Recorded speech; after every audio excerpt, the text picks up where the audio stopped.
Oi, Oi, tudo bem, Rachel? tudo bom e você?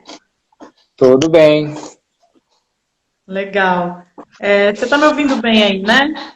Tô te ouvindo bem, em alto Que e bom bom, som. que bom. Então, Wellington, muito obrigada por ter aceitado o convite para vir aqui bater esse papo comigo. A ideia desse projeto é focar em você, eu vou mais ouvir a tua história, a tua Aham. trajetória como artista, como produtor cultural. Então, eu costumo fazer assim uma primeira pergunta e daí vai.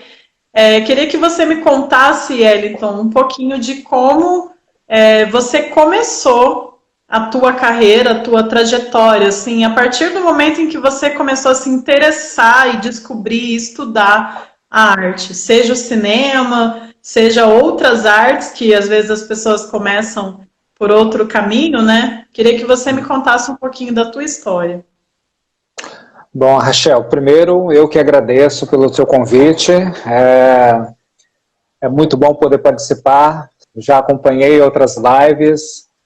E é sempre legal a gente poder bater papo, conversar sobre o trabalho da gente, né? E bem, cara, eu comecei. Olha, eu me lembro de escrever desde que eu me conheço por gente. Com 8 anos eu já era apaixonado por cinema, eu consumia muitos filmes na época do videocassete, das videolocadoras, assistia tudo que passava na televisão. Eu morava numa cidade muito pequena, chamada Ubiratã, né? Então, assim, eu não peguei a fase do cinema na época, quando eu cheguei na idade de começar a frequentar cinema, o cinema fechou, virou igreja. Então eu cheguei a assistir pouca coisa, mas frequentava muito videolocador. Eu tinha uma irmã que trabalhava em videolocador, então imagina, eu não saía lá de dentro. Sim. Pegava filme sempre para poder assistir. Então, com 8 anos, eu comecei a amadurecer essa ideia de, poxa, eu quero fazer isso também. Eu assistia e queria fazer também. Então, acho que desde essa idade eu já queria produzir, queria dirigir, queria escrever. Ah, Escrever, que eu me lembre de ter alguma coisa interessante assim como escritor, foi aos 13 anos que eu cheguei a publicar no jornal local uma historinha, duas historinhas, na verdade, que eu escrevia na época. Então, com 13 anos, eu publiquei alguma coisa. É o que me vem, assim, na lembrança. Mas, profissionalmente, eu só fui começar em 1997, com 20 anos. Em 1997 eu descobri que tinha um pessoal em Cascavel, no Paraná, produzindo cinema. E eu peguei a mochilinha, botei nas costas e fui para lá. Fui conhecer esse pessoal, né? E eles estavam realmente produzindo, já haviam produzido algumas coisas lá, estavam captando recursos, estavam produzindo. E eles iam começar naquele ano um longa, em 35 milímetros, um filme chamado Conexão Brasil, que era um filme de ação que se passava na Tríplice Fronteira. Então eles teriam cenas em Cascavel, Foz do Iguaçu, interior da Argentina, Curitiba, e eu entrei como assistente de direção. Imagina, não tinha experiência nenhuma naquela época, eu era entusiasta. Me colocaram como assistente de direção de um filme rodado em 35 milímetros, com um diretor que já estava há muitos anos produzindo, com uma equipe que veio do Rio, diretor de fotografia, era super famoso. Eu falei, caramba, gente, aquilo ali para mim era uma realização. Não ganhava nada, a não ser um quarto de pensão que pagavam para mim, mas eu estava ali no meio, acompanhei todas as filmagens, né? Então foi o primeiro trabalho profissional mesmo, onde eu pude observar como se fazer cinema, né? O que fazer e o que não fazer. Logo na sequência, veio, lá em Cascavel mesmo, em 98, veio uma outra produção, uma produção de época, contando a história da colonização do oeste do Paraná. Era o filme A Saga, da Terra Vermelha Brotou Sangue, que é hoje, um amigo meu, está em Curitiba, que é o Manaus Aristides. Eu tenho até aqui, ó, não sei se dá para ver. Eu tenho o DVD do filme, A Saga. João Vitti, vários outros atores. Então foi uma super produção. Eu com 21 anos na época, a gente construiu uma cidade cenográfica. Foi uma produção de vários e vários meses, né? Então eu tive a sorte de, sem experiência, começar como assistente de direção em 2 superproduções que estavam sendo feitas por lá. Então aprendi muito de produção, aprendi muito de direção, observando o trabalho de quem estava muito tempo fazendo aquilo ali. E depois desses trabalhos, comecei a fazer um curta aqui, um curta ali, comecei a escrever, comecei a trabalhar como roteirista. Eu não tinha nada muito bom ainda, mas eu escrevi os meus curtas, né? E sempre que dava, produzia alguma coisinha ou outra. Em 2003 eu fui morar no Rio de Janeiro, mochilinha nas costas mais uma vez, com a cara e coragem, e fui trabalhar eu tinha um amigo no Rio, né, que tinha feito a saga, e ele era produtor de teatro no Rio. Entrei em 2 produções com ele lá, como assistente de palco, assistente de produção, e coloquei 2 espetáculos que ele havia captado recursos. Entrei nessas 2 produções com vários atores globais na época, e também comecei a ter um pouco de experiência no teatro, fui trabalhar com eventos. Então sempre bastidores, né? Sempre bastidores. Fui publicar o meu primeiro livro, que é esse daqui. Fui publicar o meu primeiro livro, O Dia Depois que Você Se Foi, só em 2015. Foi uma produção com recursos do próprio bolso, fiz 100 exemplares na época. E foi a minha primeira incursão como escritor, apesar de ter tentado várias outras vezes concluir um livro, né? Mas esse foi o primeiro que eu realmente cheguei ao fim e publiquei. Deixa eu fazer umas perguntinhas no meio, ou te atrapalha muito? Me ajuda, por favor. Não, queria saber se o que de certa forma, assim, profissionalmente falando, o que você acha que veio primeiro para você, assim, no sentido de quero fazer isso como profissão, sabe? Quero ganhar dinheiro fazendo isso, tipo, a literatura ou o cinema?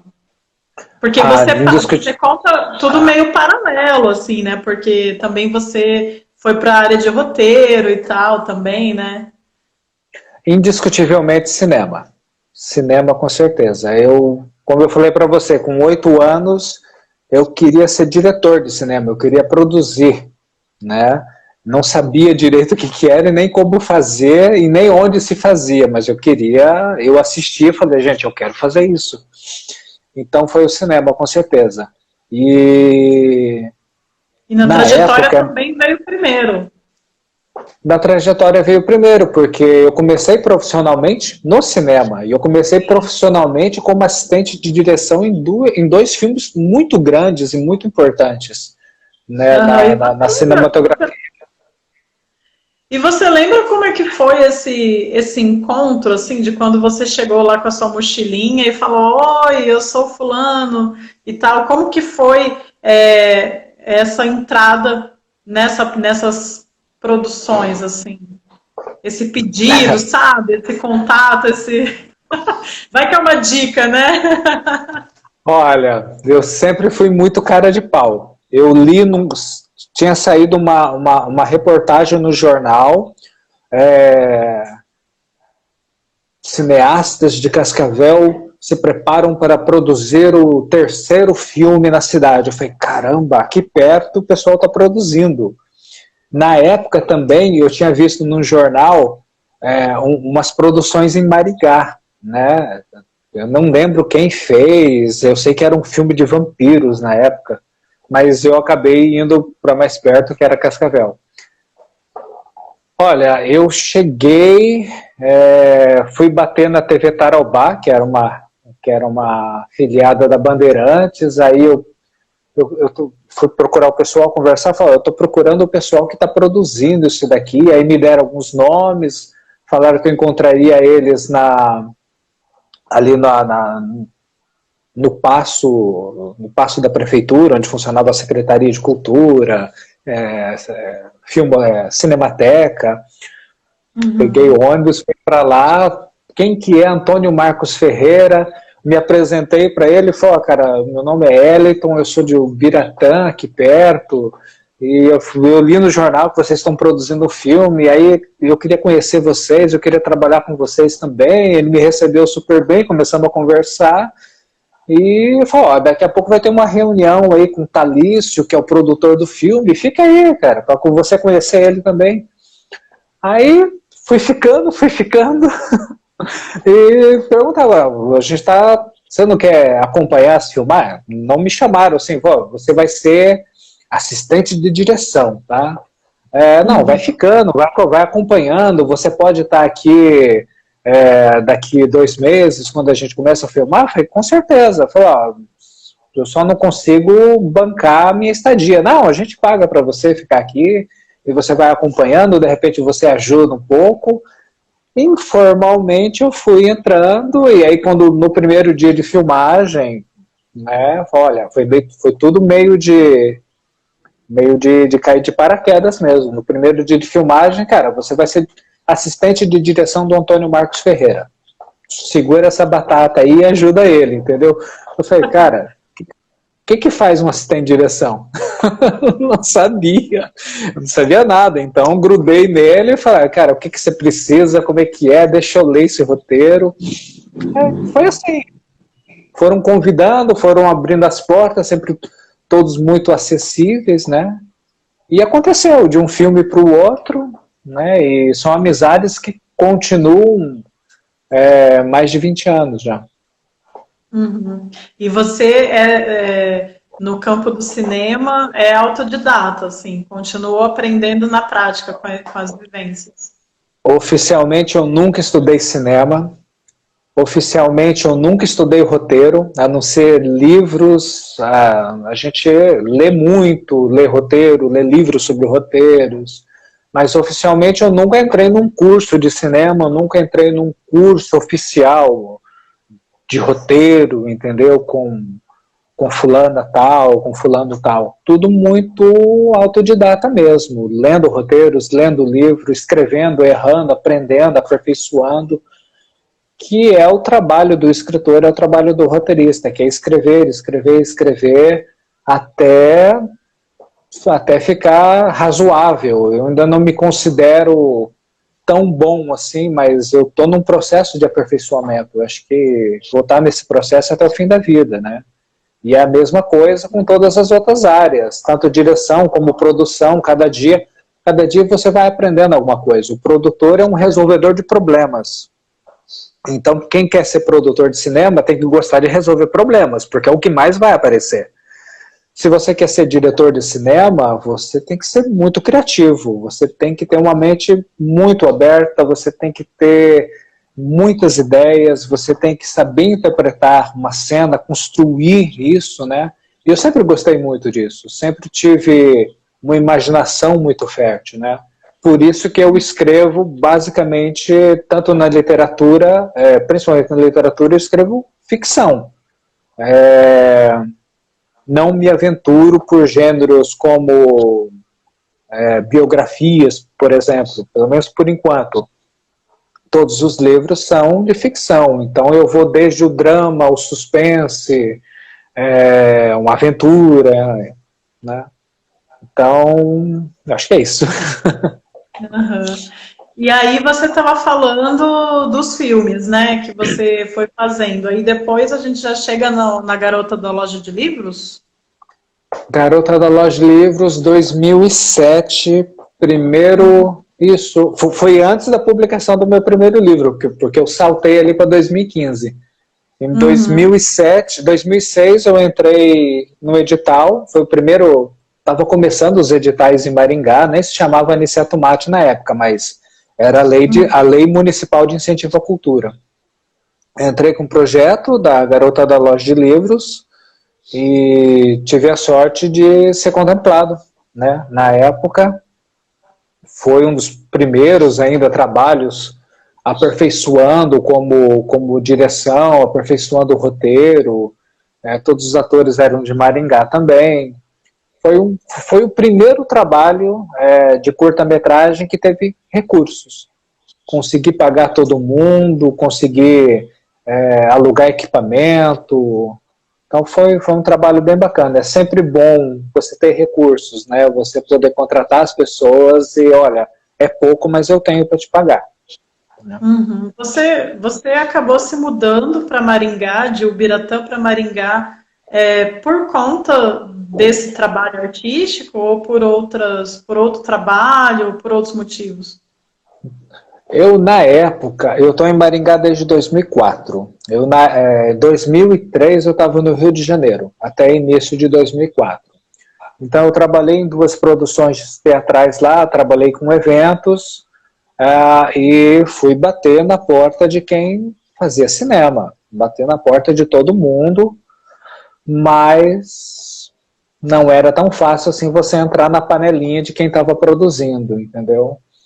E aí chegou um momento que não aparecia trabalho, não aparecia, a gente batia na porta de todo mundo, tá legal, quando tiver alguma coisa a gente chama, mas...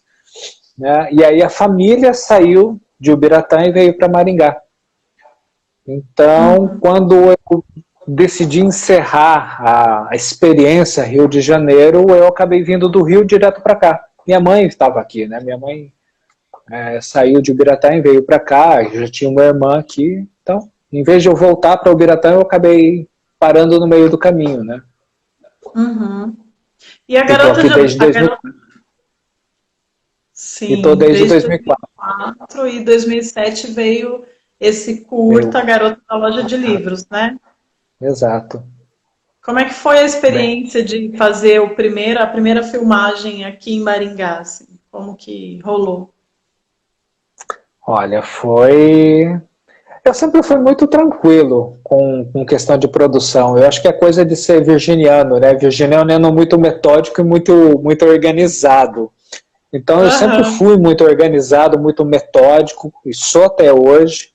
Então foi tranquilo, você tinha um pouco de recurso, corria atrás das locações, descobri a atriz principal que fez o filme, eu descobri ela andando de ônibus, né? Na época ela tinha acho que 15 anos, hoje ela mora no Rio de Janeiro, é modelo, é Quem atriz. é? Pois é a Priscila Buiar. E ela estava num ônibus indo, eu na época que é bom abrir um parênteses aí, que eu vim para Maringá em 2004, em 2006 eu comecei a trabalhar com publicidade. Eu entrei em 2006 numa agência de publicidade como redator, sem nunca ter estudado publicidade na minha vida, né? Mas eu escrevia, então, cara, é aqui, vai, eu escrevo. Joga na minha mão que eu faço. Entrei na faculdade só um ano depois. Eu entrei primeiro em agência, depois que eu fui entrar na faculdade de publicidade. Então, foi fazendo a Garota da Loja de Livros, era uma história que eu tinha lido num jornalzinho, né? Na verdade, era uma loja de discos, eu que adaptei para uma livraria. E foi um trabalho bacana, apesar de que hoje eu olho com outros olhos. Hoje, se eu fosse fazer hoje, seria completamente diferente, o roteiro seria muito melhor. Direção também, eu acho que não ficou aquém, assim, do que eu poderia ter feito, mas, poxa, foi há 13 anos, quase 14 anos. Então, assim, era outra cabeça, era outro nível profissional, por mais que já tenha sido assistente aqui, assistente ali. Cara, quando você vai dirigir, quando você vai produzir, você tenta fazer o melhor, mas muitos anos depois você analisa, ainda não era tão bom assim, né? Hoje, com certeza, o roteiro seria muito melhor, a direção seria muito melhor, né? Mas é um aprendizado. É um processo natural, né? Eu acho. Com certeza. Sim mesmo. E aí, logo depois já veio o Clodimar? Cara, deixa eu ver, o Clodimar foi 2010, né? Foi 2010. É interessante porque eu fiquei sabendo da história do Clodimar nos bastidores da Garota da Loja de Livros. Eu tinha uma diretora de produção, né, que ela estava me ajudando, e aí ela chegou para mim durante uma cena e falou, olha, por que você não faz um filme sobre um menino que foi assassinado aqui em Maringá? Eu falei, que menino? Quando? Quando que isso aconteceu, né? Ah, eu não sei direito, mas eu sei que ele foi espancado pela polícia e aí eu fui atrás, fui pesquisar com algumas pessoas que sabiam da história e cheguei no tio do Clodimar. Ali foi a faísca que colocou fogo em tudo. Então eu conheci a história, eu conversei com ele e daquela conversa nasceu um roteiro de longa-metragem que contava toda a história do Clodimar, da família, da morte dele, da vingança do pai, né? E esse roteiro foi ganhando versões ao longo dos anos, até os dias atuais, e foi bem interessante, porque em 2010, aí eu conheci o Miguel Fernando, né? Todo mundo conhece, foi secretário de Cultura. Entre 2009 e 2010 a gente se conheceu, ele ficou sabendo que eu tinha um roteiro sobre a história do Clodimar, ele estava pesquisando também, e a gente sentou, foi tomar um café, começamos a conversar a respeito, e aí veio a ideia de, cara, acho que a gente devia produzir um documentário sobre isso. A gente começou a mexer os pauzinhos, reunir todas as pessoas, todas as personalidades que de alguma forma tiveram contato com a história, né, familiares, jornalistas, radialistas, testemunhas, funcionários do hotel. E aí nasceu o documentário 23/11/1967, documentos do caso Cleodimar Pedrosa Ló. Eu produzi, junto com o Miguel, o documentário, dirigi, a gente trabalhou junto no roteiro, na pesquisa, e ele lançou o livro Sala dos Suplícios. Né? Sala dos Suplícios saiu alguns meses antes do documentário, que saiu em março de 2011. Né? Uhum. Bem bacana, a gente fechou uma parceria na época com o Cineflix, né, que hoje é Cinesystem. O doc foi exibido, ficou 2 semanas em cartaz, até engraçado, muita gente foi assistir, achou que era o filme, né? Eu falei, nossa, quem dera, quem dera a gente pudesse ter feito uma produção dessa. Teve até uns garotos assim que na saída vieram me perguntar, só tem gente falando nesse filme? É documentário, não tinha muito o que fazer. A gente, no máximo, naquela época, podia deixar registrado, que é o que aconteceu, deixar registrado os depoimentos. Né? Hoje, o documentário e o livro do Miguel são 2 fontes de pesquisa, né, para qualquer outro trabalho. Mas você tem um projeto de um filme de ficção sobre essa história, não tem? Aquele Novembro Vermelho, eu acho?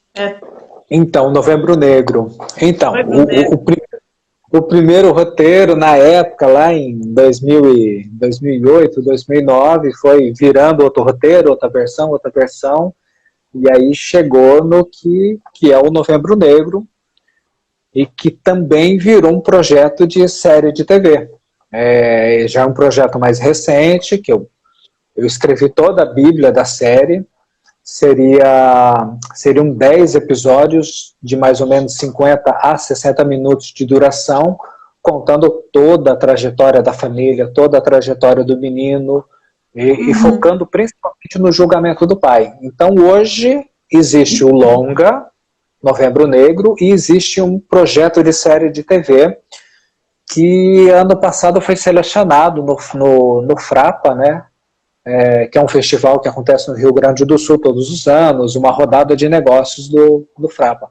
Foi selecionado e está na mão de uma produtora de São Paulo. Então a gente agora está conversando para ver se de repente essa produtora tem interesse de levar essa série para a TV, né? E eles produzem com o HBO. Então, a gente tem uma expectativa grande de a história do Clodimar poder chegar na televisão, poder chegar no streaming com uma super produção, né? Então, são projetos ainda que estão em conversação, mas pode vir a ser alguma coisa no futuro. Mas essa história é muito interessante, que ela tem muitos desdobramentos, né? Assim, como é que foi na época essa sua relação com a família, assim? Olha, Porque eu costumo dizer que a história do o Novembro Negro, a história do Clodimar, ele é um roteiro de cinema completo. Ele tem o drama, ele tem o suspense, ele tem todas as reviravoltas. Eu não precisei criar muita coisa fora daquilo ali, porque a história é cinematográfica, né?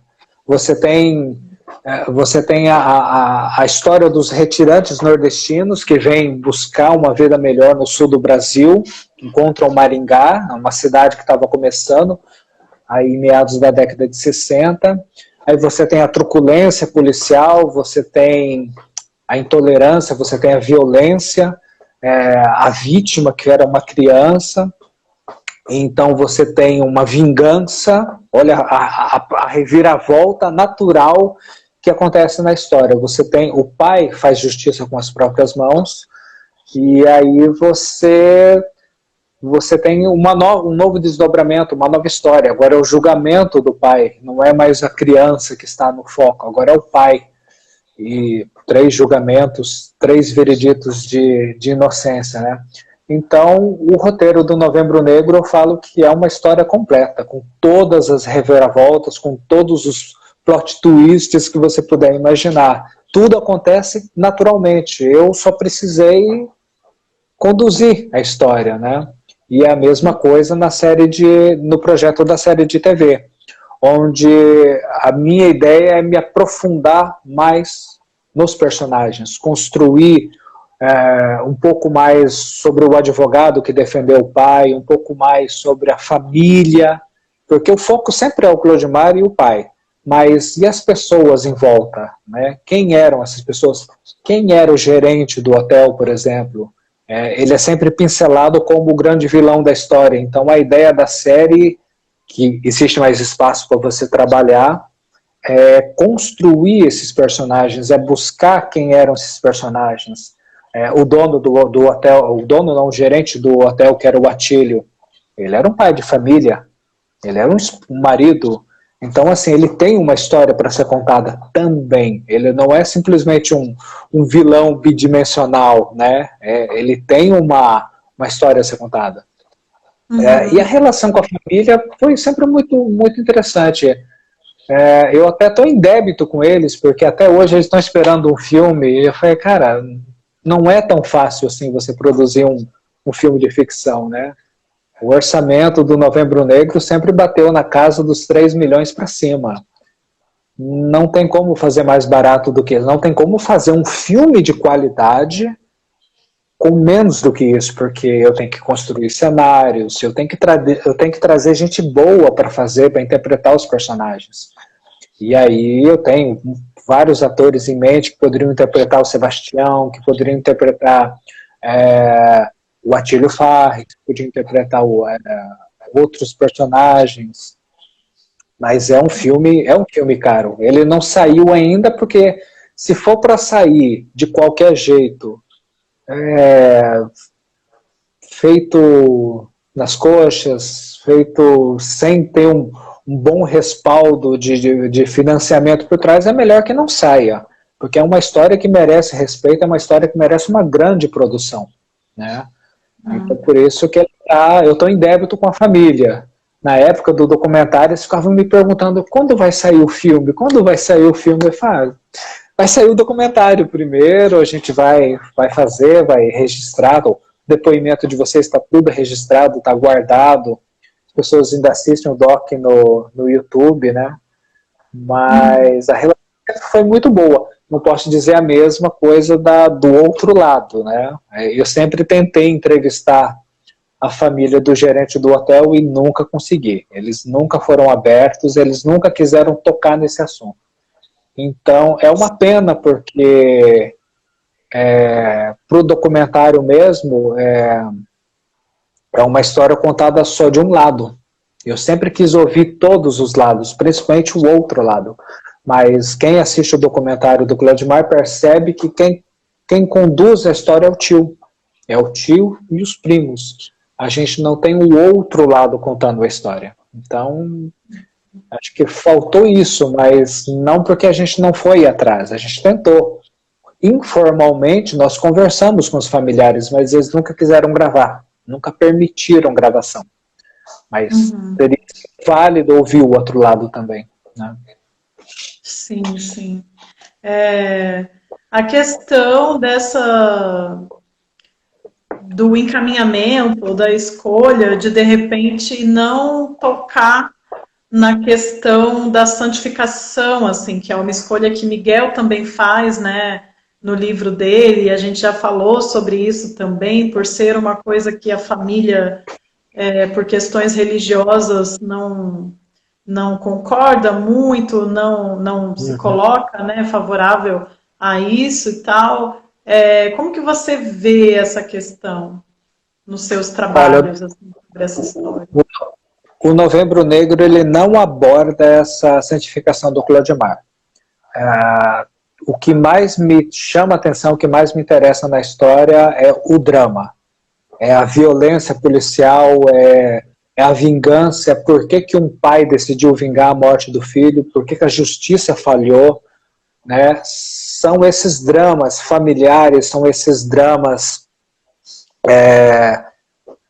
que envolvem todos esses personagens, que marcou profundamente cada um deles, né? Aí você entrar no quesito santo popular, fazedor de milagres, eu preferi não levar a história por esse lado. Tenho as minhas crenças, acho que talvez ele realmente seja um fazedor de milagres, as pessoas acreditam, não sou eu que vou dizer que não, mas eu acho que o Novembro Negro, ele foca o drama. Eu quero saber quem eram aquelas pessoas e o porquê que aquilo aconteceu, por que a polícia bateu no menino até matar, por que a justiça falhou, por que quando o pai foi julgado por um júri popular, as pessoas estavam do lado do pai e não do lado da vítima, né? E hoje eu já acompanhei não, eu fiquei sabendo de várias reinterpretações por estudantes de direito do caso do julgamento do Sebastião. E sempre que esse caso é reinterpretado por alunos de direito, o pai é condenado. Porque aí se vai pelo lado não emocional, é pelo lado jurídico. E se você vai pelo lado jurídico, ele vai ser condenado com certeza. Ele era um assassino, confesso, preso em flagrante. Mas o que aconteceu com o Sebastião em 71 e 72 é algo que vai pelo emocional. As pessoas estavam chocadas com o crime do Clodimar. Então as pessoas queriam fazer justiça com as próprias mãos, mas não tinham coragem, então cobravam o pai, né? Então, sabe, são essas histórias assim, que chamam muito a atenção mesmo. Bom, legal. Eu nunca tinha te ouvido falar sobre isso e tinha várias curiosidades, porque eu fiz uma peça também, né? Fiz a produção de uma peça sobre a história do Clodimar, que infelizmente não fizemos registros em vídeo e acabou, né? E aí a gente, enfim, fez algumas pesquisas, conversou com algumas pessoas, mas no nosso caso a gente se interessa mais justamente por esse aspecto mais místico, digamos assim, né?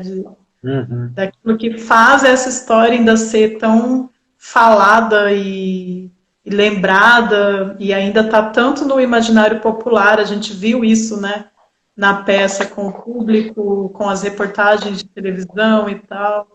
É bem interessante. A história do Clodimar, ela ainda está viva 50 anos depois por causa disso. Não tanto por causa da violência policial, porque violência por violência acontece todos os dias em todos os cantos do mundo, mas por causa dessa questão de ser o santo popular, né? O túmulo mais visitado em todos os dias de finados. Mas o que me atraiu na história não foi a santificação, não foram os milagres, foi o drama mesmo, foi a violência policial e foi as motivações daquele pai. A série mesmo, o projeto da série de TV, ela é focada no julgamento do pai. E a partir os 3 julgamentos, para você ter uma ideia, na minha Bíblia, dura os 10 episódios, os 3 julgamentos. Mas é a partir do julgamento que eu vou chegando em todos os outros personagens, em todas as outras histórias, né? Mas o centro, o epicentro de tudo é o julgamento e é o drama, é o porquê daquele pai que está sentado no banco dos réus. Né? Nossa, tomara que dê certo, hein, esse projeto, acho que ia ser muito legal. Mas vamos lá. Tem tudo para ser uma boa produção, mas é uma produção muito cara, então assim, não é algo que eu quero produzir. Eu quero estar na sala dos roteiristas, com certeza, por conhecer tão bem a história. Mas isso é produção para Netflix, isso é produção para HBO, então o que a gente está fazendo é construir essa ponte para que o projeto chegue na mão de quem paga a conta. Né? Vamos torcer. Sim. Vamos torcer para acontecer em algum momento. Mas eu estou aqui com o teu currículo aqui do lado, por isso que eu vou dando umas olhadinhas aqui para colar, né? Porque tem bastante coisa. Não sei se você quer falar de cada projeto especificamente, mas teve uma questão que eu fiquei me perguntando um pouco, porque no começo aqui tá a questão da produção, tá Gato na Árvore Filmes. Essa é a tua produtora? Porque depois há uma mudança, né, nesses nomes. A Gato na Árvore Filmes, ela surgiu em 2012. Não, 2010, porque eu fiz o documentário do Clodimar já assinando Gato na Árvore Filmes. Mas essa produtora estava sediada em São Paulo. Eu abri lá usando o escritório do meu contador, então estava tudo sediado por lá.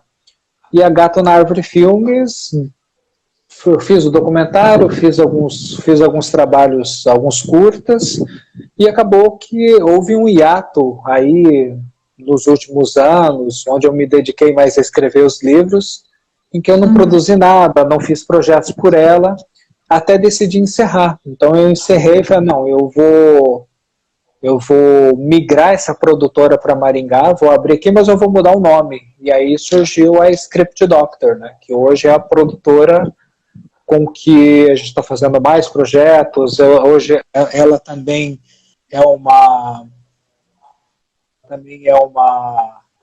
uma gestora de projetos de literatura. Eu tenho o KINAI hoje para desenvolver projetos de literatura, então projetos de cinema também. Então hoje é Script Doctor, né? Por onde eu tento, juridicamente, tento fazer todos os projetos, tanto de cinema quanto de literatura. Gato na Árvore Filme desceu da árvore. O gato foi resgatado. Legal. Tem um projeto aqui que é esse seriado automobilístico de TV. Queria que você falasse um pouquinho de Strike Brasil Show. Dá para você falar um pouquinho sobre o projeto? Strike Brasil Show eu fui contratado para escrever. É uma produção da Sky Pictures, que é uma produtora do Emiliano Ruschel, né? É um diretor de cinema do Rio, que eu conheci mais de um ano atrás. Hoje a gente é parceiro em alguns projetos, está desenvolvendo alguns projetos, inclusive o Novembro Negro. Ele está comigo nessa produção. E aí o Strike Brasil é um protótipo, é um piloto para uma série de TV que eles estão terminando a edição. A gente gravou em novembro, em Campo Grande, né? Eu fui lá, eu assino o roteiro, o primeiro trabalho assim que é um produto esportivo. Então, eu não sei se as pessoas estão muito familiarizadas com esse tipo de projeto, mas existe no streaming, na TV a cabo, existem vários projetos, vários programas automobilísticos dessa área, né? que é ficar testando carros, fazer tipo rally, constrói, desconstrói carros, né? E a Strike Brasil é uma empresa de Campo Grande que financiou, é uma franquia. E o que eles fazem? Eles fazem uma modificação dos motores, principalmente de picapes, dando mais potência para essas picapes. É um chip que eles trazem da Europa, da Alemanha, que dá muito mais potência para os motores, principalmente de picapes. E aí eles fazem toda a remodelação de picapes para poder gravar tipo off-road, sabe, fazer umas competições de velocidade para mostrar justamente para quem se interessa por esse tipo de picape, esse tipo de modificação, qual é o potencial, porque depois de uma modificação dessa, ela chega a uma velocidade extraordinária, em comparação com caminhonetes normais, né? Então a ideia do piloto é ser um programa esportivo, ser um programa de entretenimento, mas desse lado automobilístico, né? Então a gente filmou 2 semanas em Campo Grande, em novembro, fazendo pega de picape no meio do barro, da terra. Nossa, eu voltava coberto de poeira todo dia pro hotel, né? E agora a gente está editando, então o piloto ele vai ter aí mais ou menos uns 30, 40 minutos, e a ideia da Strike Brasil é oferecer esse piloto para alguns canais de TV, para eles poderem embarcar na ideia juntos e produzir os próximos episódios, né?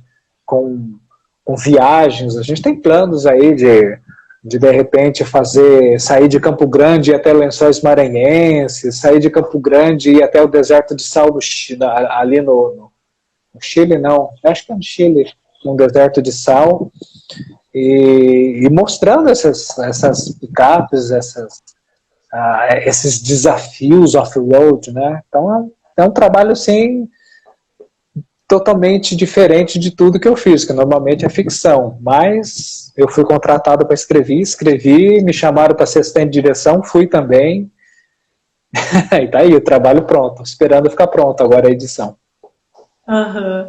Que legal. Deve ter, você já tem interesse nesse tema, ou foi uma coisa que você teve que buscar, assim, não era uma coisa que... Nunca tive interesse, assim. Na verdade, surgiu o convite, o Emiliano, que é o diretor, produtor também, ele falou, cara, eu tô com um projeto aqui, com uma empresa de Campo Grande, é assim assado, você quer escrever? Se você quiser escrever, te contrato, você vai escrever o primeiro episódio e a gente vai produzir. Esse primeiro episódio foi escrito no começo de 2020, aí veio pandemia, aí nada mais andou para frente, até que a gente conseguiu filmar só em novembro do ano passado, né? Então, assim, é um tipo de projeto que eu fui contratado para fazer. Então, tá aqui a ideia, escreva, entregue o episódio e, né, ganhei para isso, fui contratado para escrever, tinha o meu cachê, né, como roteirista. Mas nunca me imaginei escrevendo programa esportivo de carro turbinado.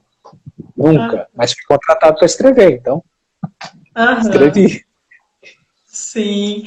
E agora, assim, para a gente chegar aí no projeto O Armário Mágico, que começou já a ser executado, né, também pelo prêmio Aniceto Mate Audiovisual. Você quer comentar esse projeto mais recente aí, dos que estão sendo executados? Então, o Armário Mágico é uma produção da Diamante Filmes, do Érico Alessandro. Eu fiz o convite para ele, foi começo de 2019. Falei, olha, cara, eu acho que vai sair edital aí mais pro fim do ano, aí eu tô com um projeto assim, eu já tinha um pré-roteiro do Armário Mágico. O engraçado é que o Armário Mágico era um curta, tá? O Armário Mágico tinha 11 páginas, e era uma historinha, né, a sementinha da ideia toda estava ali. E aí eu propus para ele da gente produzir juntos, entrar no edital, falar, quem sabe a gente ganha. Eu sei que era um prêmio de tinha prêmio de 250 mil e prêmio de 300 mil. Eu falei, olha, vamos entrar nessa categoria aqui, que a gente tem chance, tanto o teu portfólio quanto o meu são bons, e a gente teve a sorte ou não, né, do projeto ser contemplado. Então a gente já está em pré-produção, vai ser o meu projeto assim mais audacioso, porque agora a gente tem recurso para fazer, e uma puta de uma responsabilidade também. E o Armário Mágico é uma história assim que me toca muito, porque eu tenho uma certa conexão com, que eu não sei explicar também, mas eu tenho uma conexão com o Holocausto nazista. Então eu volta e meia eu tento fazer coisas que abordam esse tipo de tema. E o Armário Mágico, apesar de ter um nome bonito, ele fala sobre intolerância e sobre nazismo. Então, é um projeto que a gente está trabalhando, pré-produção, começamos a filmar agora em março, 15 de março, vão ser 4 semanas de filmagem, equipe técnica de Maringá, mas boa parte dos atores a gente está trazendo do Rio, São Paulo, Curitiba, né? Tem atores de Maringá envolvidos também, são 13 atores ao todo, né? E nós vamos construir o cenário principal, que é uma casa, que é um sótão. O filme se passa em 1945, para você ter uma ideia, nos últimos meses da Segunda Guerra Mundial. Então esse cenário principal a gente vai erguer dentro de um estúdio, né? Porque não tem... É difícil achar casas, sótãos de madeira em Maringá. Então vamos construir o cenário, então. E é uma história muito bonita, viu?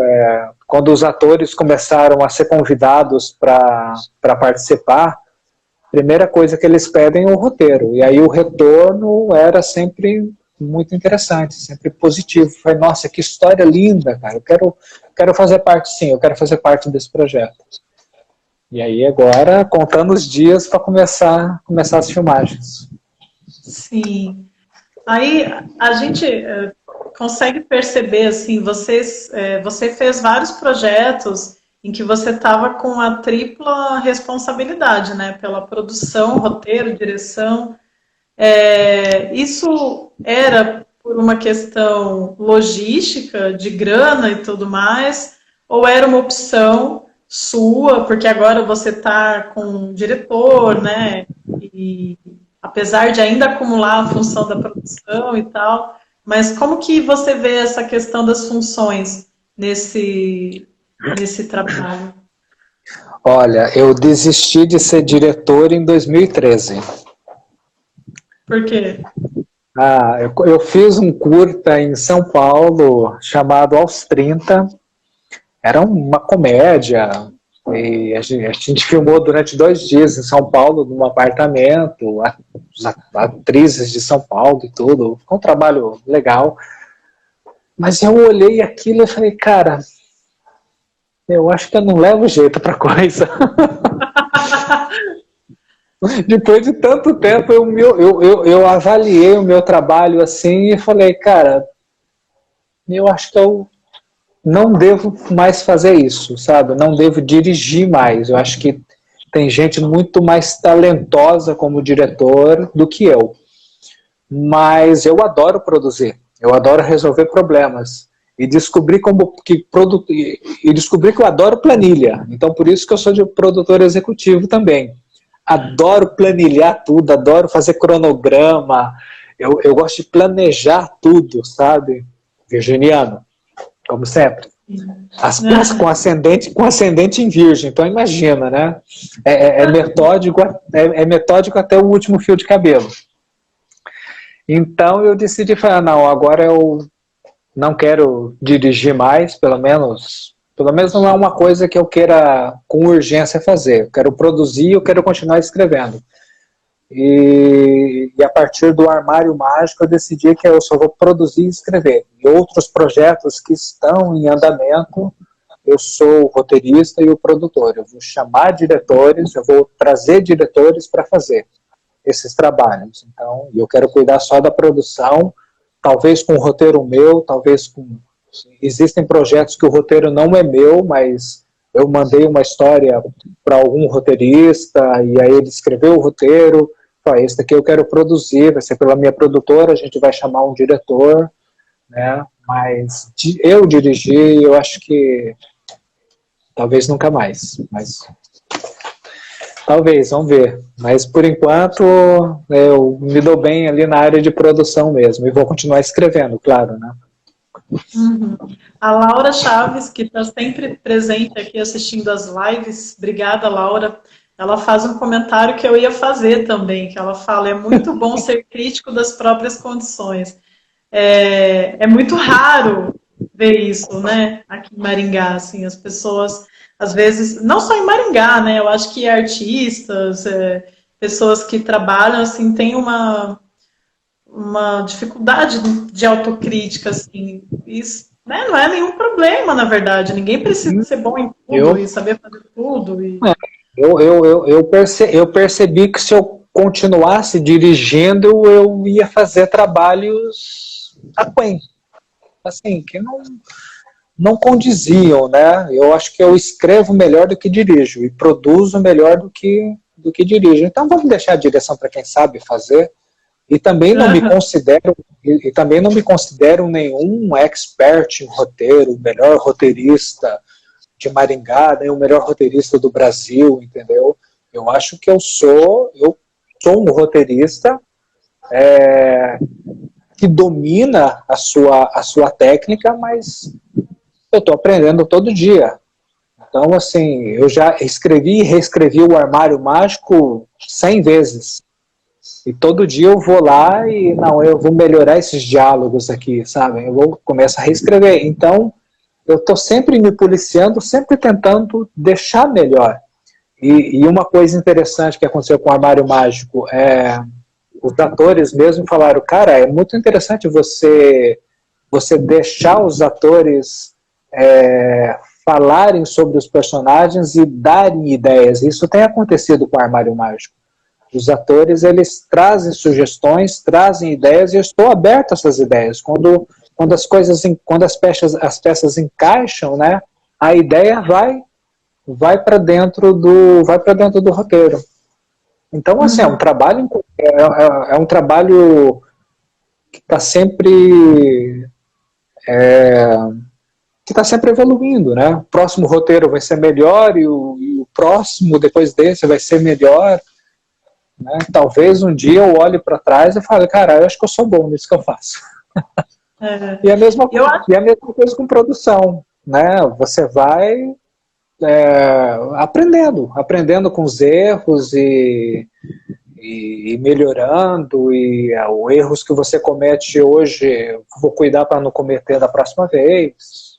Trabalho. Sim. E eu acho que também tem duas questões, né? Uma delas que cada uma dessas funções é um universo, é muito difícil, então também é uma sobrecarga, né, de trabalho, eu acho. E por mais que você seja virginiano e organizado, mas tem muita coisa, né? Enfim. E movimentar a cena, né? Contratar pessoas, ter outras pessoas trabalhando também, né? Acho que é importante também ter essa postura, né? De, às vezes, abrir mão de uma função e movimentar, gerar roda também, né? É o que eu quero fazer, por exemplo. Eu tenho amigos roteiristas que eu já falei, olha, eu tô com uma ideia aqui, mas eu não quero escrever. Escreve você, a gente vai participar de edital, vai botar na lei para captar. E já existe um projeto assim, interessante, de um amigo meu de São Paulo que escreveu, um roteiro muito bom. Uma hora esse projeto vai ganhar um edital ou vai captar um recurso, alguma coisa para a gente tentar. E sempre projetos focando num diretor que eu quero trazer, né, parceiros, que é o que está acontecendo com outros projetos. E, por exemplo, eu acho que o Armário Mágico, ele vai ser, quer dizer, ele tem a responsabilidade de ser um divisor de águas no segmento audiovisual em Maringá, porque é a primeira vez que a gente tem um orçamento mais, digamos, rechonchudo, né? aumenta também, aumentam as cobranças. As pessoas vão querer ver aqueles recursos do Aniceto Mate na tela, né? Então, eu acredito que vai ser um divisor de águas. É um projeto que tem um elenco bacana, tem um elenco muito profissional, tem uma equipe muito profissional, tem um roteiro que foi elogiado por todos os atores, né? E a gente conta uma história muito bonita, e é um projeto que eu estou começando negociações para que ele vá direto para o streaming. Então é um projeto que pode ganhar uma plataforma legal, não sei se chega no Netflix, mas não sei, talvez no Telecine, talvez plataformas menores, né?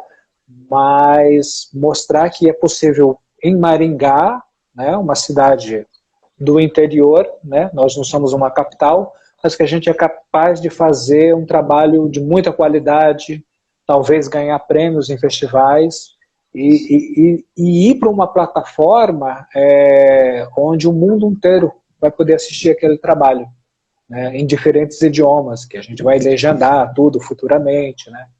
Então é um trabalho que pode abrir muitas portas e foi o que eu falei, pode vir a ser um grande divisor de águas no segmento audiovisual, pelo menos. Hoje em dia você vive de cinema, de arte, ou você tem alguma outra ocupação também paralela? Olha, eu ainda vivo parcialmente de publicidade, né, produzindo e escrevendo, mas o foco é tentar viver de cinema e tentar viver de literatura, mas eu não preciso dizer para você o quanto isso é difícil, né? Principalmente pós-pandemia, que Sim. derrubou muita gente, parou muitos projetos, né? E tá bem difícil mesmo assim a gente tocar para frente, né? E rolando um desmonte, né, das estruturas, assim, o que está acontecendo com a Ancine Pois é. é um assassinato mesmo, assim, né? Enfim, com certeza Não, muita gente vai acabar abandonando, temporariamente, pelo menos, o fazer cinematográfico, né? eu digo que ainda existe, ainda há pela frente mais 2 anos de muita tortura e muito sofrimento, né? Eu espero que em 2022 o bom senso dê lugar à loucura, né? Porque o que está acontecendo, né, você, independente de quem votou, do quem não votou, mas tem uma pessoa que odeia artista e tem uma pessoa que odeia cinema, não tem como, né? A gente já é difícil fazer cinema no Brasil, já é difícil você tirar projetos do papel, você depende de lei de incentivo para poder captar, sabe? Nós não somos uma indústria, né? A televisão mas o cinema não é. E aí levar essas pauladas na cabeça não é fácil. Eu gostaria muito que não durasse tanto tempo. Torço muito pelo impeachment, que acabe antes. Quem sabe, né? Não sei, né? Não, acho que não depende de nós, né? Isso daí é jogada política. Assim como derrubar a Dilma, podem vir a derrubar ele também, né? Sim, torço por isso. Mas com certeza não vai ser em prol do povo brasileiro. Você pode ter certeza. Mas, em prol olha, dos interesses pessoais. Sim, eu só não vou dizer que pior do que tá não fica, porque já disseram isso uma vez e piorou muito. Pode ficar sim. Melhor deixa. Bom, eu sei, assim, te acompanho nas redes sociais, né? Eu sei que você tem muitos roteiros, tem muitas ideias, muitos projetos, muitas vontades, né? Queria que você me falasse um pouquinho do que te desperta enquanto roteirista, assim, que tipo de histórias você quer contar, né? Assim, o que te provoca a escrever um roteiro, sabe? Olha, eu gosto de boas histórias. Eu costumo dizer que eu sou um contador de histórias. Então eu sempre... O que me atraiu na história do Clodimar? Gente, é uma história é cinematográfica. é o drama, é a violência, a intolerância, tudo aquilo ali era incrível numa história. Então, quando eu tomei conhecimento dela, eu falei, nossa, eu preciso escrever sobre isso. Então, eu estou sempre procurando histórias que me emocionam muito. O que me emociona hoje, por exemplo, se você me perguntar quais são os filmes que fazem você chorar, eu vou dizer para você todos os filmes sobre o Holocausto. Pianista, Lista de Schindler, O Menino do Pijama Listrado, A Vida é Bela, tudo que foca o Holocausto me impressiona muito e dói muito. O Armário Mágico é a minha contribuição para esse tema, né? Então eu estou sempre atrás de histórias que possam contar algo, mas nem sempre é uma história, digamos assim, focada só no conteúdo dela. Eu gosto de escrever entretenimento, então eu como produtor de cinema, eu tenho que ter uma visão um pouco mercadológica também. Eu não posso produzir um filme e gastar milhões nele para meia dúzia de pessoas assistirem. Então, eu preciso fazer um filme que vá de encontro ao que os financiadores, as emissoras de TV, as distribuidoras também querem. Então, eu sempre penso em histórias que possam ter mercado, que possam ter público, né?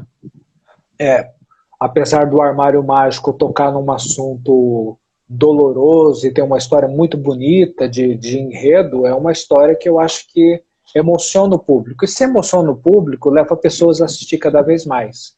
E se leva pessoas a assistir cada vez mais, vai chamar a atenção de um canal de TV, vai chamar a atenção de um canal de streaming, vai chamar a atenção talvez de um jurado num festival.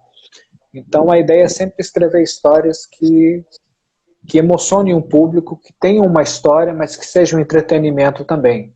Às vezes você quer contar uma história real, às vezes você quer chocar, você quer mostrar, olha, existe essa história, ela nunca foi contada, para você ver o quanto ela é dolorosa, mas às vezes também é uma história de puro escapismo, de puro entretenimento, de pura ficção. Eu tenho histórias assim também.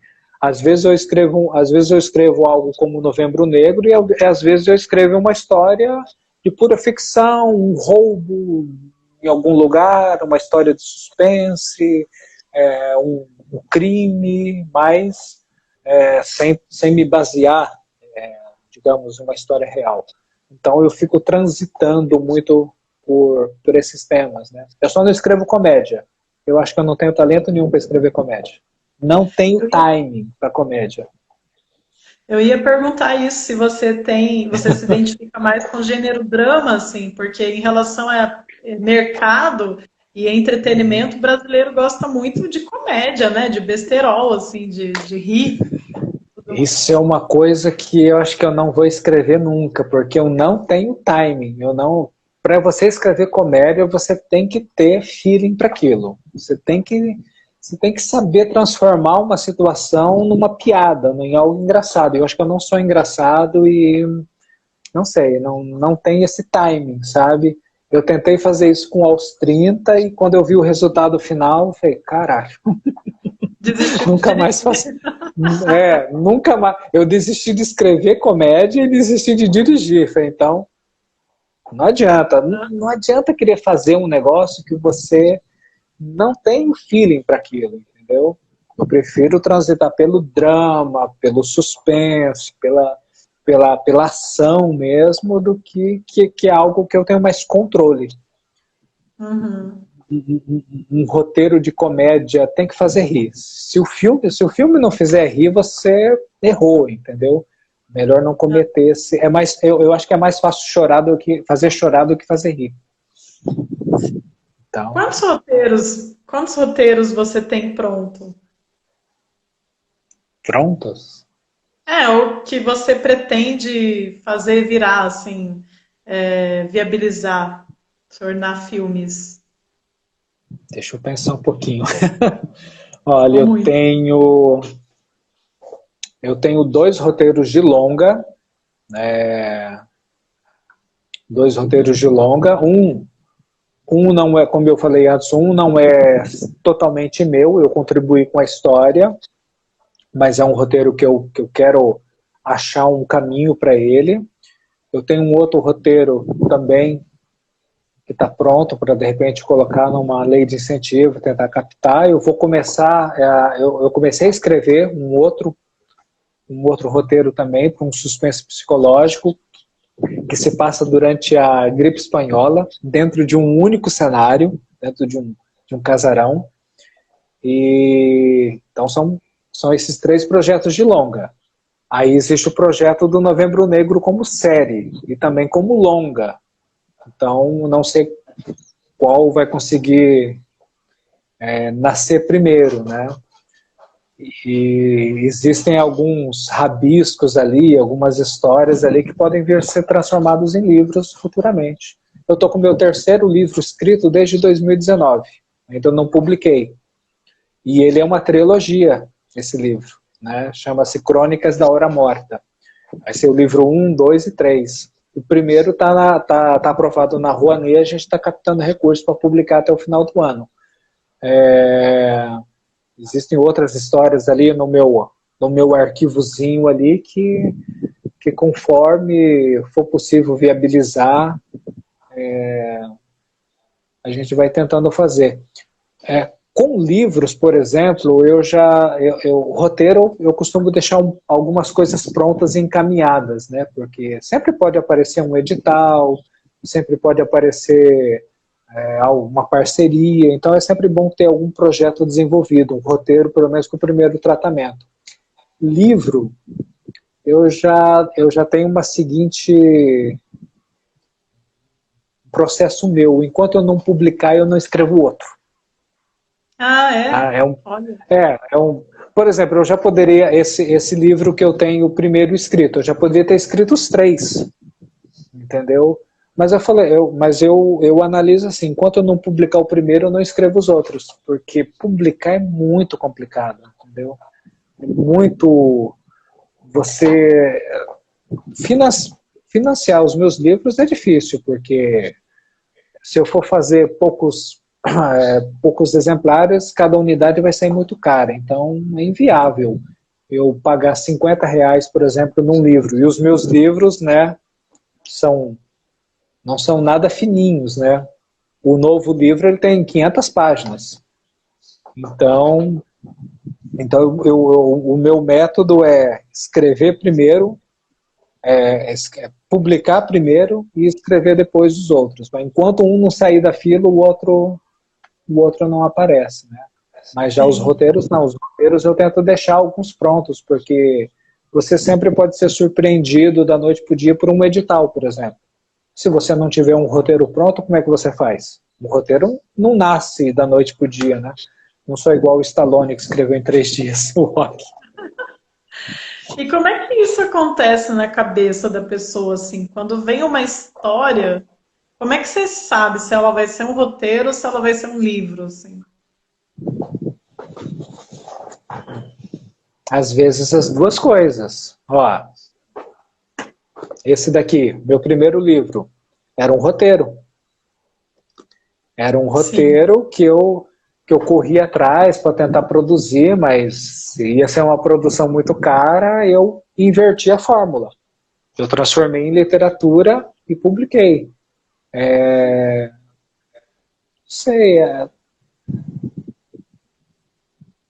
eu ver. Eu não consigo diferenciar assim de isso vai ser roteiro, isso vai ser livro. Por exemplo, o Armário Mágico era um curta e eu fui desenvolvendo, virou um roteiro de longa de 85 páginas. E talvez vire livro um dia, não sei, né? Então, assim, eu não diferencio. Quando eu tenho uma boa história, eu penso, isso daqui vai ser interessante como filme. E se demorar muito para acontecer como filme, talvez eu inverta a fórmula e publique um livro primeiro, né? Esse novo livro, Crônicas da Hora Morta, ele tem um potencial para série de TV, mas ele vai chegar como livro primeiro, aí eu preparo um projeto, preparo uma bíblia dele e vou tentar entrar nas rodadas de negócio para vender a ideia, né? Se não é um projeto que eu, como produtor, aqui em Maringá, vou tentar tirar do papel. É um projeto para você colocar na mão de quem é forte, de quem chega numa HBO, por exemplo, e produz uma série de milhões, né? Não sei se você, não sei se você sabe falar sobre isso, porque às vezes a gente cria toda uma mística em torno do assunto e o autor nem dá muita bola para isso. Mas como que é o processo dos títulos dos livros e dos filmes, assim? É a primeira coisa que eu crio, sabia? Olha, legal. Normalmente eu costumo anotar títulos e deixar guardado. Isso daqui um dia eu vou achar a história para ele. Às vezes vem a história e aí você pensa um pouco, isso daqui vai ter um título, eu rabisco um título, né? E eu sempre tentei chamar a atenção pelos títulos. O dia depois que você se foi, todo mundo comentava sobre o título. Coisas que aprendemos quando é tarde demais. Então, os títulos sempre chamavam atenção. Mas é um processo meio que natural. Às vezes eu anoto um título, falei, eu não tenho história nenhuma, mas eu achei um título muito legal, anoto num pedacinho de papel e deixo guardado. Um dia eu Aham. vou revisitar aquela caixinha, vou achar, ou vou juntar com uma outra história, entendeu? Eu tenho um projeto, eu tenho uma ideia de roteiro, não está formatado ainda o roteiro, mas já tenho todo o argumento de 10 páginas do roteiro. Uma hora eu vou escrever, que se chama Pequenas Coisas que Nunca Dissemos. Pequenas Coisas que Nunca Dissemos. E é uma história sobre pai e filho, sabe? É um reencontro de pai e filho, é uma história de perdão de pai e filho. Então, pequenas coisas que nunca dissemos, que é exatamente o que é o cerne da história. Veio a história desse roteiro e o título, assim, veio 10 minutos depois. Rabisquei um título e falei, não, vou deixar guardado, esse daqui é um bom título para esse material. E se encaixa perfeitamente. Então, eu sou daqueles que escrevem, eu acho que é mal de redator publicitário, né? Ficar escrevendo títulos, né? Então eu rabisco um título de um livro e deixo guardado. Rabisco um título de roteiro e deixo guardado. Nem tem história, mas só tem o título. Aham. Sim, a Laura está falando que você é muito intuitivo. Você se vê dessa forma também? Acho que sim, acho que sim. Pelo menos para os títulos. Essas histórias normalmente eu tiro histórias muitas vezes por exemplo, eu estou lendo um jornal e aí descubro, bom, isso daqui pode dar uma história, né? Ou estou conversando com alguém, alguém conta uma história falando, mas isso daqui pode dar um filme, pode dar um livro. Então eu estou sempre com o radar ligado, prestando atenção no que as pessoas estão fazendo, prestando atenção nas histórias que saem nos jornais, nas revistas. Tudo pode, se não surgir dali uma história inteira, pode surgir um personagem, por exemplo, né? Uhum. Agora, vou fazer duas perguntas em uma. Você responde a que você quiser, como você quiser, tá? A primeira, assim, tanto no cinema quanto na literatura. Do que você gosta? Assim, quem são caras que você pode considerar uma referência, assim, para o teu trabalho? E como que você vê a cena local, assim, o que tem sido produzido em termos de audiovisual e de literatura, assim, como que você vê, como que você dialoga com a cena externa, assim, no local, nacional, internacional? Pergunta difícil, hein? Quer dizer, metade dela é bem difícil, que é falar a nível local, assim. Bom, referências. Referências de literatura, acredite se quiser, eu sou um apaixonado por livro de terror. Apesar de ter escrito 2 dramas. então eu leio muito Stephen King, por exemplo. Vários livros de Stephen King. E gosto da história dele, da história de vida dele, sabe? Eu tenho um livro chamado Sobre a Escrita, que é um livro onde ele ensina as ferramentas para você ser um escritor.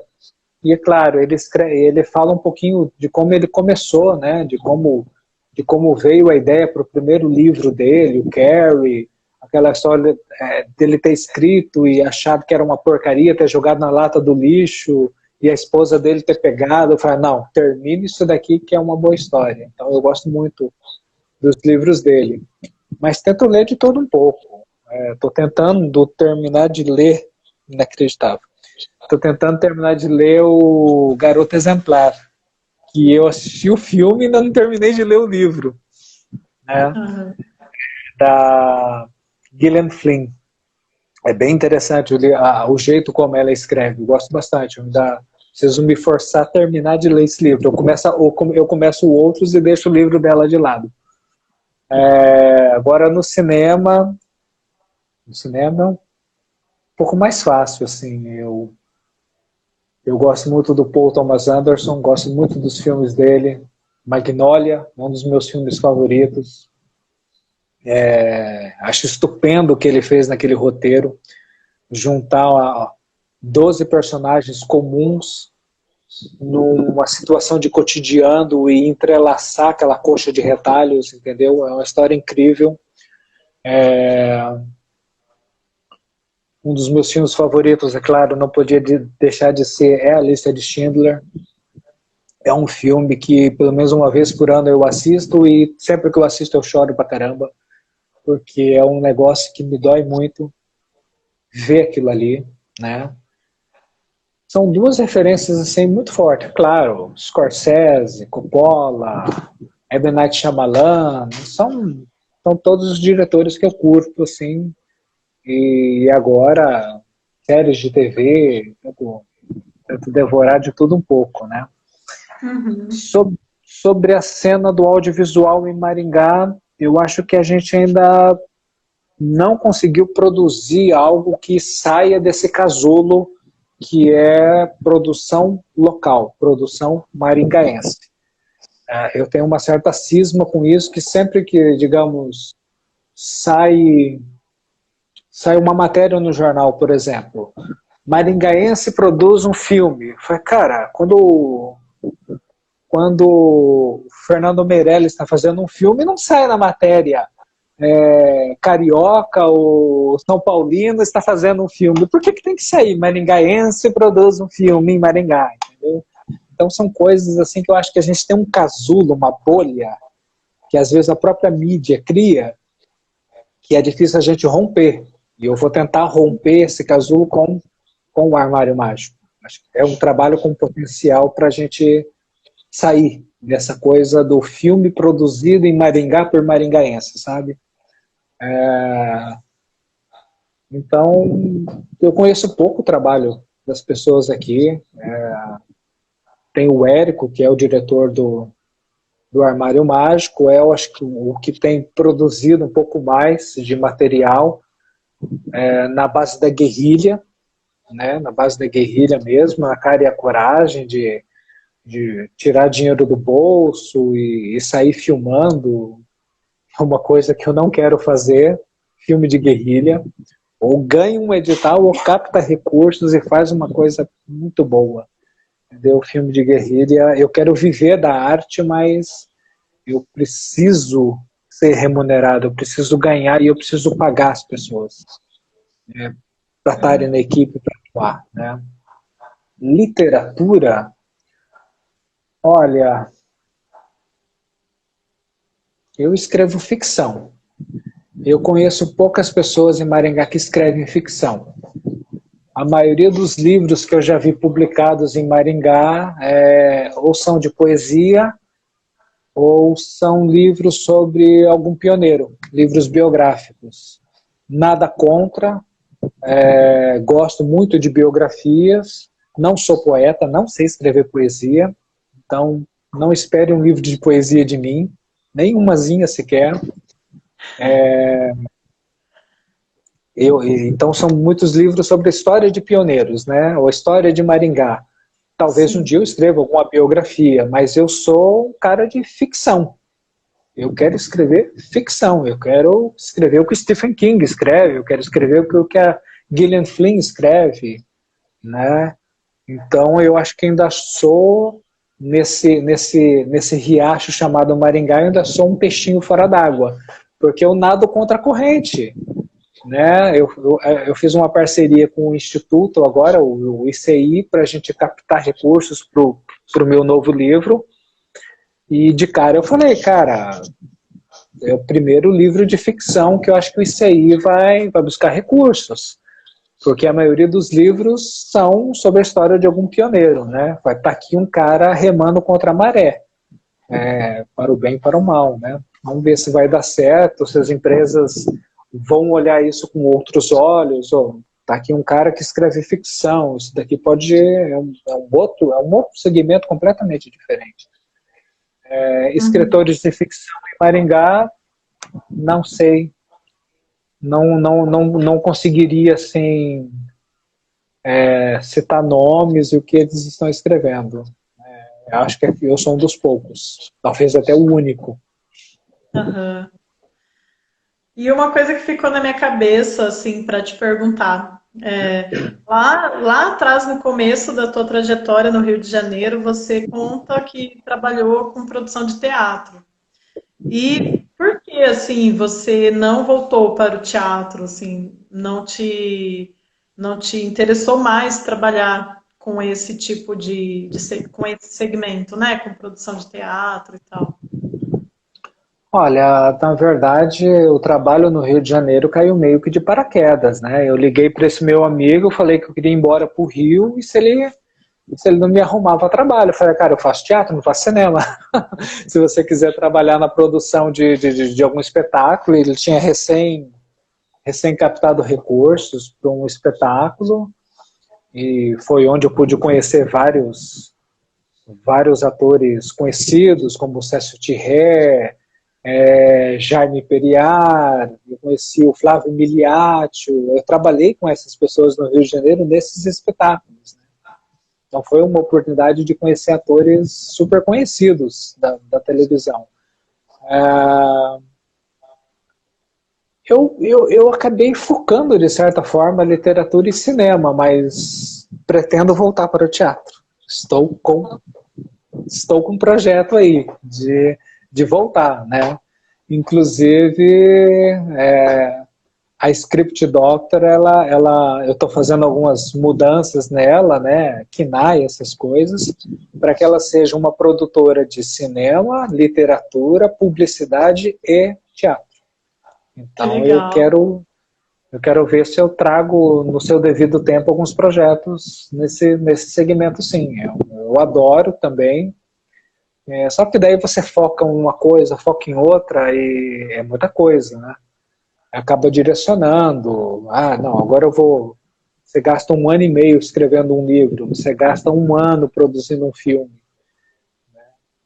Então é muita coisa para você querer também. Não, vou construir um espetáculo de teatro, mas vou voltar. Sim. Que legal. Vou saber. Acho que foi hoje, você fez um post falando de uma classificação do Ancine, nível 1, nível 3, um negócio assim. Foi? Não foi você? Não sei, acho que não.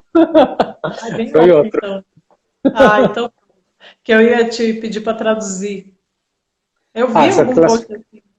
Essa classificação da Ancine deve ser de acordo com o CPBs, né, que é o Certificado de Produto Brasileiro. Toda vez que uma produtora faz um filme, ela tira o CPB na Ancine e aí você tem uma pontuação. Curta-metragem é uma pontuação, média-metragem é uma pontuação e longa-metragem é uma pontuação. Essas pontuações você vai subindo de nível e você tem autorização da Ancine para captar recursos naquele teto que você está classificado, né?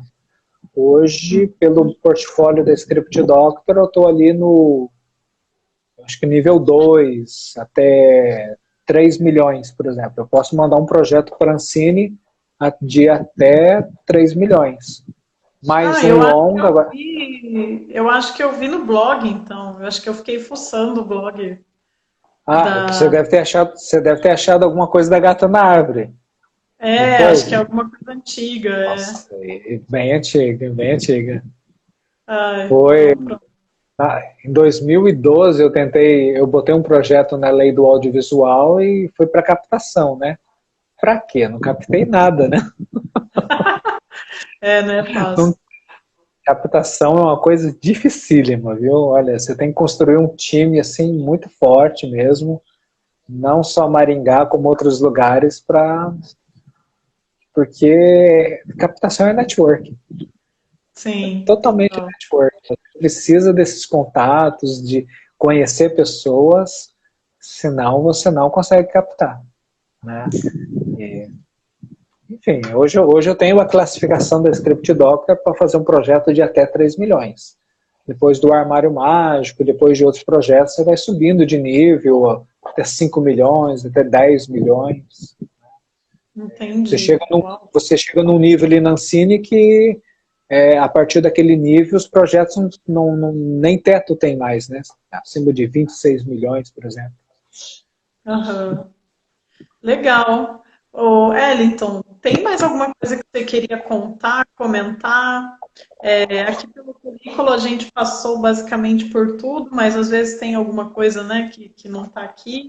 Você quer falar alguma coisa? Deixa eu ver. Bom, teve o meu segundo livro, acho que quase todo mundo ouviu falar. Ele ganhou o Aniceto em 2017, e aí foi publicado em 2018, foi o meu segundo livro. Talvez um pouco sobre o Armário Mágico. Posso falar como é que é a história do Armário Mágico? Para ver se as pessoas vão se interessar pela história? Bom, o Armário Mágico, ele é a história, ele se passa em 1945, nos últimos meses da Segunda Guerra Mundial, e ele é a história de um velho imigrante polaco, né, um polonês, que recebe a difícil incumbência de esconder e proteger um menino judeu deixado para trás pelos pais durante a guerra, né? Eles moram num vilarejo em algum lugar do sul do Brasil e começou a acontecer um levante de uma célula nazista, né, que era desse vilarejo, e eles decidiram expulsar à força todos os imigrantes judeus desse vilarejo. E os pais se veem obrigados a fugir, só que essa fuga é muito perigosa e eles precisam deixar para trás a criança para buscá-la num momento mais seguro. E aí começa essa amizade desse velho polaco com uma criança judia, diferença de idade absurda, que a criança tem 7 anos apenas, e ao mesmo tempo esses nazistas estão revirando todo esse vilarejo atrás dos últimos, né, dos últimos judeus, das últimas famílias, e eles querem achar o menino, porque eles sabem que os pais foram embora, mas não levaram o menino. E aí vai entrar as histórias que o Zygmunt, né, que é o polaco, conta para o menino, para entreter ele, para passarem o tempo. E uma dessas histórias é sobre o grande armário mágico, né? E aí a gente vai construindo essa história, falando de amizade, falando de intolerância, falando de nazismo, falando dessa coisa lúdica, né, que são as histórias que o velho conta para o menino.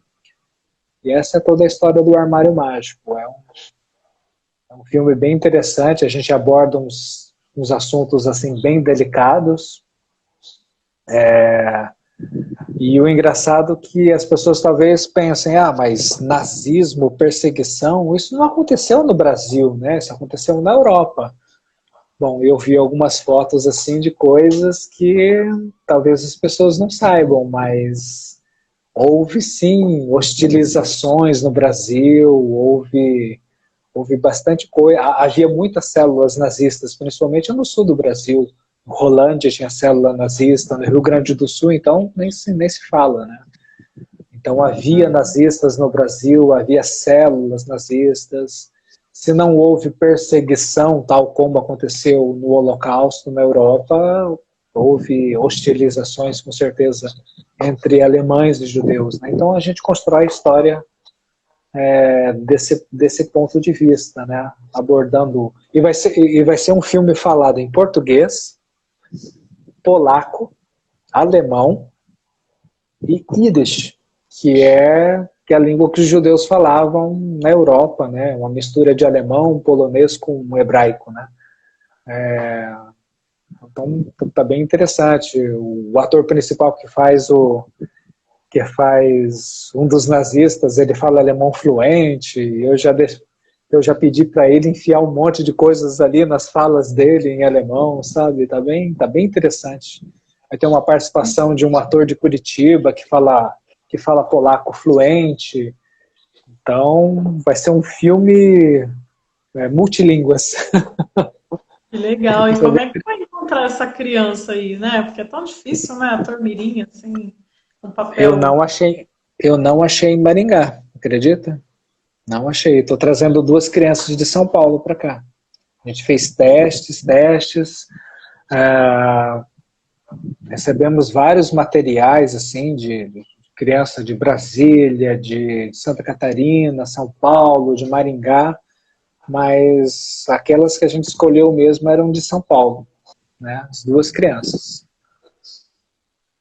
Isso é uma outra coisa assim que não só crianças, né? Mas eu acho que a gente precisava trazer para Maringá. Não sei se serei eu essa pessoa, mas a gente precisava trazer cursos de arte dramática para Maringá, sabe? Maringá é muito forte no teatro.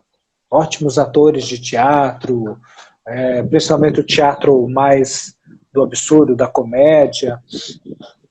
Só que a linguagem de teatro é uma coisa e a linguagem de televisão e cinema é outra coisa. É um botãozinho que você liga e desliga, sabe? E aí a gente percebe que quando a gente precisa de um ator ou de uma atriz de Maringá, a gente não consegue fazer ele migrar por essa linguagem, sabe? Porque quando ele estiver na frente da câmera, ele não pode ser um ator que está no palco.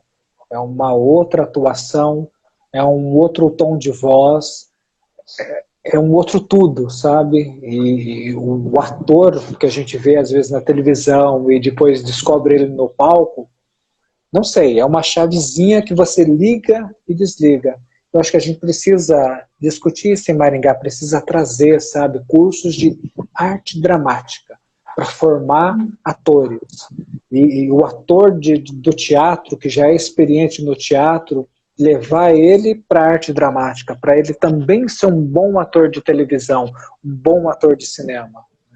Quem sabe futuramente a gente bole um projeto assim e aconteça de trazer um curso. Eu acho que a gente precisa trazer para Maringá cursos com bons roteiristas, com bons diretores, bons produtores, pessoal que gosta de som, fazer som direto, cursos de figurinistas, sabe? E curso de arte dramática também. Né? Existe um projeto aí para a criação do Polo Cinematográfico em Maringá, mas é um projeto tão grande, que precisa ir sendo viabilizado parte por parte. E formação profissional é essencial. Essencial mesmo. Em todas as áreas. Sabe? Não é só a atuação do ator. É todos os segmentos, sabe? É aprender a escrever um roteiro, fazer uma bíblia de série, aprender a dirigir, aprender produção executiva, som direto, direção de arte, sabe? É um longo caminho. Eu ia te perguntar se você estava envolvido nesse polo cinematográfico de Maringá aí. Que eu concordo com você mesmo. A gente já percebeu, assim, até conversando com pessoas e participando de projetos e tal, que existe uma dificuldade muito grande, né, de se trabalhar aqui em Maringá, também no que diz respeito à equipe, né? Muitas vezes faltam profissionais, as pessoas não têm muita clareza de qual é a real função daquele profissional, né? Às vezes tem uma pessoa que está no roteiro que se comporta como se estivesse dirigindo o filme, ou uma pessoa, né? Essas coisas que a gente sabe que não acontece só aqui também, né? Acontece em outros lugares, acho que são coisas comuns de quem não tem muita vivência, muita experiência, né? Mas tem essa É, dificuldade técnica, né? uma coisa que eu percebo muito entre as pessoas que escrevem roteiros é que ela escreve para ela dirigir. É, Então, assim, cara, quando você pega o roteiro, você vê que ela usou muitos termos técnicos, muita informação técnica, que eu falo, cara, o roteiro não precisa ter isso. Né? Ah, mas é eu que vou dirigir. Tá, e se você não dirigir, se o roteiro for para a mão de outra pessoa, entendeu?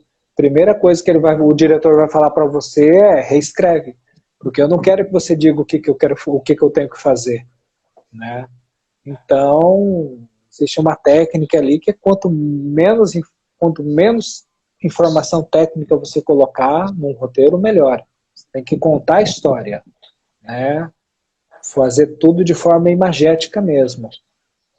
Mas é que assim, Maringá ainda é uma cidade, eu costumo dizer que Maringá é uma pequena, grande cidade do interior, né? A gente não tem tradição de cinema, fazer cinema, entendeu? Nesse quesito, Londrina e Curitiba estão anos-luz da gente. Eles estão produzindo coisa boa, esses filmes estão indo para festivais, estão ganhando prêmios, e para ir para plataformas de streaming, canais de TV é um pulo, entendeu? Então a gente ainda está na berlinda ainda, a gente está engatinhando, né? E foi o que eu falei para você, Rachel, a gente tem que furar essa bolha, a gente tem que furar sair desse casulo do filme produzido em Maringá por maringaense, entendeu? Porque quando um aham. grande diretor de São Paulo, do Rio, faz um filme, ninguém fala, o diretor carioca faz um filme. Então, e assim, tem que profissionalizar, é geral. Eu tive uma dificuldade enorme, enorme de achar um técnico de som direto, entendeu? Eu estava planejando trazer de fora, eu só não trouxe de fora porque é um profissional caro, que tem um equipamento caro. Então a gente precisava de um técnico de som direto, de um curso de som direto, né, para formar esse profissional que faz a captação de som. E a gente precisa de um curso para formar pessoal de figurino, por exemplo, de cenografia, direção de fotografia. Já pensou um curso de direção de fotografia? Trazer trazer um Lula Carvalho para cá para ensinar direção de fotografia? Mas aí entra a questão. Você traz um Lula Carvalho para cá para ensinar quem quer trabalhar com fotografia e que vai ser assim, aí o nível do curso dele vai ser muito superficial, porque ele vai querer, a pessoa para fazer um curso de fotografia, de direção de fotografia, ele vai precisar já ter uma bagagem, ele vai precisar entender da luz, da montagem, da câmera, entendeu?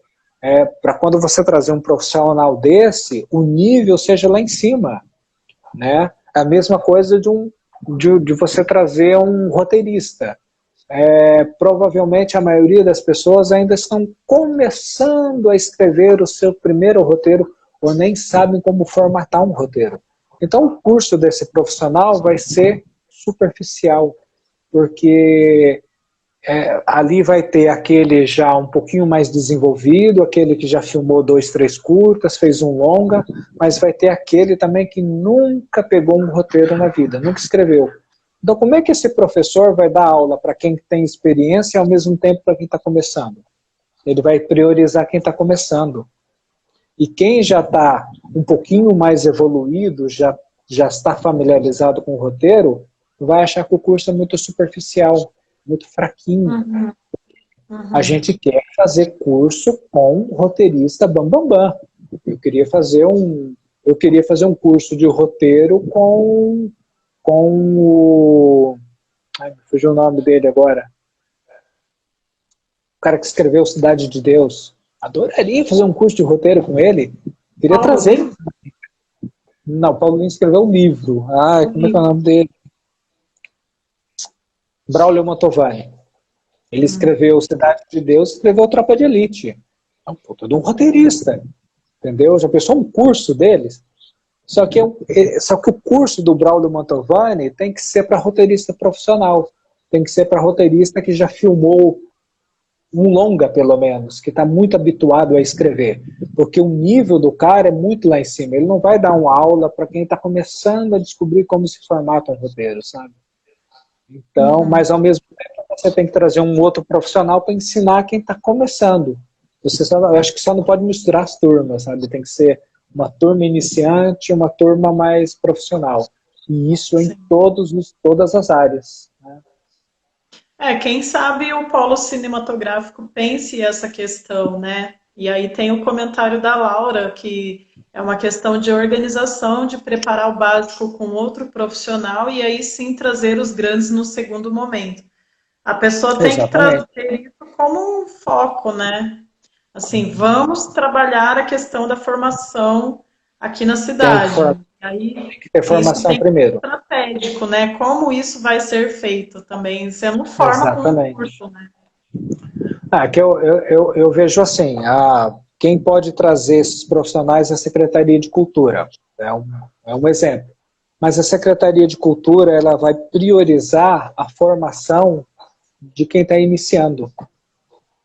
Para ela trazer um profissional de qualquer segmento para dar um curso para 2, 3, ela vai preferir trazer um outro profissional para dar um curso para 50, porque são 50 que estão começando. Só que aqueles 2, 3 ali, a gente tem que buscar outro tipo de conhecimento, outro tipo de formação, porque esse profissional não vai ser trazido para cá. Talvez com o polo seja diferente. Né? A ideia do polo é ser futuramente o que Paulínia foi.